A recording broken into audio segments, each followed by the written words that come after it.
Começa agora o podcast Massas. Editorial do Jornal Massas, número 649, 17 de outubro de 2021. Viva os 104 anos da Revolução Russa. Um século depois, e o capitalismo se desintegra e mergulha a humanidade na barbárie.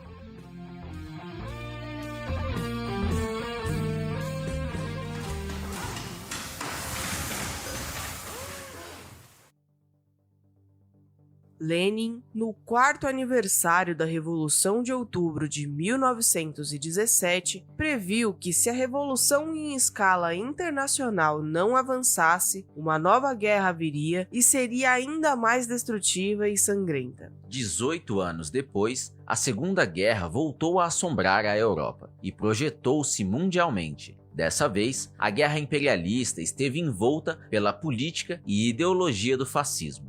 Na Primeira Guerra, estima-se mais de 10 milhões de mortos. Até hoje, o número de mortos na Segunda Guerra é controverso, tamanha a atrocidade e as particularidades da matança. A contagem mais convincente está por volta de 80 milhões de mortos, sendo aproximadamente 50 milhões de civis e 25 milhões de soldados. Especialmente na Polônia, foram mortos entre 1,8 a 1,9 milhões de não-judeus e 3 milhões de judeus. Calcula-se que os assassinatos de judeus, ciganos, outras nacionalidades, deficientes e opositores políticos pelos nazistas atingiram entre 11 e 17 milhões. Somente no campo de Auschwitz foram executados mais de 1 milhão de judeus e no total foram cerca de 6 milhões. A prática do genocídio compôs o quadro assombroso da Segunda Guerra. O teste da bomba atômica no Japão pelos Estados Unidos praticamente dizimou Hiroshima e Nagasaki. A guerra já estava vencida pela Aliança Norte-Americana quando, em 6 e 9 de agosto de 1945, o governo Harry Truman aproveitou para mostrar o poderio da bomba atômica. A fase última do capitalismo imperialista é de desintegração, de guerras, revoluções e contra-revoluções. Essa caracterização histórica conserva seus fundamentos e sua vigência. A Segunda Guerra Mundial reorganizou as forças do imperialismo, realizando uma nova partilha do mundo, e preparou o caminho para a derrocada da União das Repúblicas Socialistas Soviéticas. A crise econômica dos anos de 1930, o fortalecimento do nazifascismo, o esgotamento da partilha do mundo, aprovada pelo Tratado de Versalhes, e a nova ofensiva militar da Alemanha seriam um teste ao governo de Stalin, às conquistas da Revolução e à Terceira Internacional. A política de Stalin se encontrava em franco processo de revisão das teses leninistas sobre a dependência da Revolução de Outubro, do avanço da Revolução Mundial, do desenvolvimento das formas socialistas de produção e da Terceira Internacional se firmar como partido mundial centralizado pelo programa dos seus primeiros 4 congressos. Os erros cometidos logo no início da conflagração, com o Pacto Germano-Soviético, indicaram que Stalin não tinha como seguir os fundamentos leninistas da guerra imperialista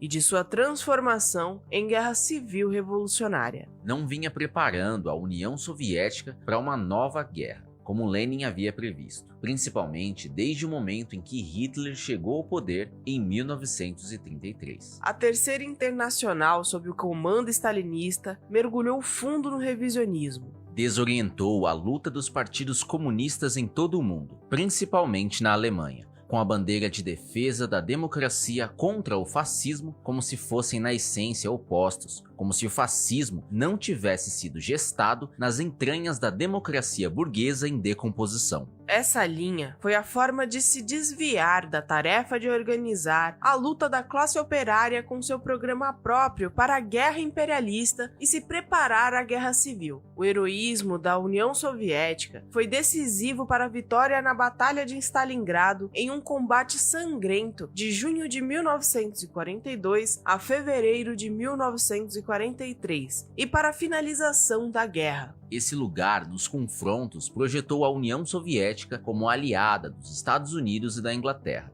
No Acordo de Potsdam, em meados de 1945, confirmou a nova partilha do mundo. Poucos dias depois do seu encerramento, com conhecimento dos aliados, os Estados Unidos despejariam as bombas atômicas sobre o Japão, que, apesar de derrotado, se negou a aceitar o acordo de encerramento da guerra. Como parte da política de aliança com o imperialismo, Stalin ordenou a extinção da Terceira Internacional em maio de 1943. A ilusão de que a participação na partilha representava o avanço do comunismo não demorou a se esgotar, com a impotência do stalinismo diante da ascensão do imperialismo norte-americano e da Guerra Fria. O desmoronamento da União Soviética nos anos 90, sob a brutal pressão do restauracionismo, expressa o resultado histórico do abandono do leninismo e do revisionismo contra-revolucionário. Os retrocessos nas conquistas mundiais do proletariado abriram caminho para as contrarreformas em todo o mundo. Há 104 anos da Revolução Russa, o capitalismo sobrevive às custas da pobreza, miséria e fome das massas, às custas do recrudescimento da opressão nacional e às custas de intervencionismos militares e de guerras regionais. A reconstrução do pós-guerra há muito se esgotou. As forças produtivas voltaram a se chocar com as relações capitalistas de produção, precipitando crise sobre crise econômica que recaem sobre os explorados na forma de desemprego, subemprego, baixos salários, miséria e fome. A crise sanitária, que se precipitou em todo o mundo com milhões de mortos, expôs a profundidade da desintegração do capitalismo, a incapacidade da burguesia de proteger os oprimidos e o criminoso controle monopolista da vacina. Tudo indica que o próximo período será de avanço das conflagrações militares, impulsionadas pelo esgotamento da partilha do mundo e pela guerra comercial. Os 104 anos devem ser compreendidos à luz da restauração capitalista e da destruição das conquistas mundiais do proletariado, portanto, à luz da crise mundial de direção, mas devem ser compreendidos sobretudo à luz da desintegração do capitalismo e da necessidade histórica da Revolução Mundial. Os ensinamentos da Revolução Russa, da degeneração stalinista, da resistência da oposição de esquerda liderada por Trotsky, do processo de restauração capitalista e do revisionismo que estilhaçou a Quarta Internacional, de conjunto, esses ensinamentos estão na base da luta da vanguarda com consciência de classe para construir os partidos revolucionários, reerguer o Partido Mundial da Revolução Socialista e solucionar a crise mundial de direção. Nossa comemoração dos 104 anos da Revolução Russa se assenta no objetivo de derrubar o capitalismo pela Revolução Proletária e construir a sociedade comunista.